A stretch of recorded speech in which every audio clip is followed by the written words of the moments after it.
This channel does not promote any violent, harmful, or illegal activities. All content provided by this channel is meant for an educational purpose only. আজ supreme কোর্টে আরজিকর মামলা শুনানি। আরজিকর কাণ্ডের তদন্তের অগ্রগতির report জমা দেবে সিবিআই। গত বৃহস্পতিবার সুপ্রিম কোর্টে ছিল এই মামলার শুনানি। সেদিন প্রধান বিচারপতির বেঞ্চ না বসায় পিছিয়ে যায় শুনানি। আজকে সুপ্রিম কোর্টে শুনানির দিকে তাকিয়ে গোটা দেশ।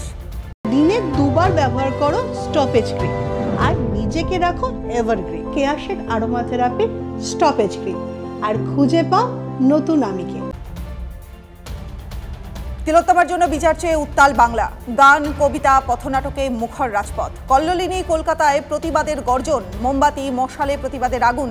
বিচার চেয়ে রাজপথে নাগরিকেরা রং তুলি মানববন্ধনে জোরালো প্রতিবাদ। কলকাতা থেকে জেলায় জেলায় রাত দখল। বিশ্বজুড়ে প্রবাসী বাঙালিদের প্রতিবাদের গর্জন। আরজিকর মেডিকেলে চিকিৎসককে ধর্ষণ খুনের 1 মাস পার, এখনো অধরা বিচার। শ্যামবাজার থেকে সোদপুর প্রায় 14 কিলোমিটার রাস্তা জুড়ে মানববন্ধন কর্মসূচি। রাতভর আন্দোলনে আরজিকরের জুনিয়র চিকিৎসকেরা। সাদা গোলাপে শ্রদ্ধার্ঘ তিলোত্তমাকে। বিচারের দাবিতে আন্দোলন চলছে জুনিয়র ডাক্তারদের। রাত পেরিয়ে ভোরেও চলে প্রতিবাদ। তিলোত্তমার ছবির পাশে আঁকা হলো ত্রিশূলধারী মা দুর্গার ছবি। আরজিকর কাণ্ডের প্রতিবাদ মিছিলে হামলার অভিযোগ। রবিবার সন্ধ্যায় তিলোত্তমার জন্য সুবিচারের দাবিতে প্রতিবাদ মিছিল করেন নৈহাটির নরেন্দ্র বিদ্যানিকেতনের প্রাক্তনীরা। নৈহাটির রামকৃষ্ণ মোড়ে প্রতিবাদীদের মিছিলে ঢুকে দুষ্কৃতীদের বিরুদ্ধে হামলার অভিযোগ। শুধুমাত্র রাত নয়, এবার প্রতিবাদ কাক ভোরেও। রাত দখলের পর এবার ভোর দখল। শিলিগুড়িতে ভোর দখলে অর্জুন পুরস্কার প্রাপ্ত টেবিল টেনিস তারকা মান্তু ঘোষ। ভোর দখলে সামিল বিজেপি বিধায়ক শঙ্কর ঘোষও।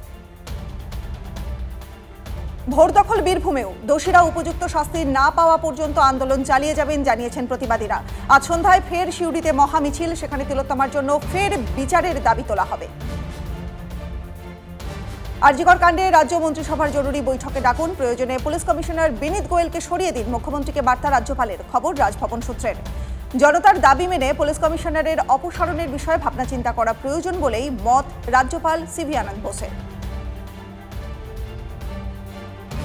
জহর সরকার সাংসদ পদ ছাড়ার পর তাকে ফোন মুখ্যমন্ত্রী মমতা বন্দ্যোপাধ্যায়ের। সিদ্ধান্ত পুনর্বিবেচনার অনুরোধ মমতা বন্দ্যোপাধ্যায়ের। তৃণমূল নেত্রীর অনুরোধ ফেরালেন জহর সরকার। মানুষের কাছে কথা দিয়ে ফেলেছি, আর ফেরা সম্ভব নয়, মন্তব্য তার।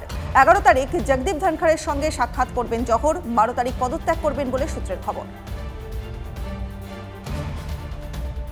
আরও বিপাকে সন্দীপ ঘনিষ্ঠ 3 চিকিৎসক। বউবাজার থানায় এফআইআর বিরূপাক্ষ বিশ্বাস, অভিক দে এবং রঞ্জিত সাহার বিরুদ্ধে। অভিযুক্ত 3 চিকিৎসকের বিরুদ্ধে পুলিশের দ্বারস্থ হন বেশ কয়েকজন জুনিয়র চিকিৎসক। অভিযোগ, ওই 3 চিকিৎসক বিভিন্ন সময় তাদের ভয় দেখিয়েছেন। উত্তরবঙ্গ মেডিকেলে তদন্তের রিপোর্ট জমা দিল কমিটি। থ্রেট কালচারের কথা স্বীকার তদন্তের রিপোর্টে। উত্তরবঙ্গ মেডিকেলের নম্বরে কারচুপি নিয়ে তদন্ত নয়, অধস্তন হয়ে ঊর্ধ্বস্তনের বিরুদ্ধে তদন্ত কিভাবে? তদন্ত করতে হলে বৃহত্তর আঙ্গিকে হোক, দাবি প্রাক্তনীদের। নওশেরা সেক্টরে বাহিনীর সাফল্য। বাহিনীর অভিযানে 2 জঙ্গি নিকেশ। বাকি জঙ্গিদের খোঁজে তল্লাশি বাহিনীর। সামনেই জম্মু কাশ্মীরের বিধানসভা নির্বাচন, তার আগেই অ্যালার্ট বাহিনী। জম্মু কাশ্মীরের ব্যাপক উন্নয়নই একমাত্র লক্ষ্য বিজেপির। আসন্ন বিধানসভা নির্বাচনে জম্মু কাশ্মীরের বিজেপি সরকার হলে উন্নয়নের জোয়ার আসবে, মন্তব্য রাজনাথ সিংয়ের। রামবনের বিজেপি প্রার্থী রাকেশ সিং ঠাকুরের সমর্থনে প্রচারে যান কেন্দ্রীয় প্রতিরক্ষা মন্ত্রী। মণিপুরে সিআরপিএফ ক্যাম্পে জঙ্গি হামলা। মণিপুরের কাংপোকপি জেলায় সিআরপিএফ ক্যাম্পে জঙ্গি হামলা। বড় কোনো ক্ষয়ক্ষতি নেই। অত্যাধুনিক অস্ত্র, ড্রোন ব্যবহার করে হামলা সিআরপিএফ ক্যাম্পে।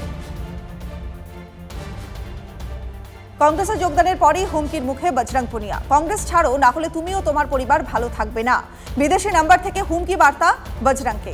সোনিপতের বহেলগড় থানায় অভিযোগ দায়ের। অভিযোগের ভিত্তিতে বজরং এবং তার পরিবারের নিরাপত্তা নিশ্চিত করতে বিশেষ ব্যবস্থা পুলিশের।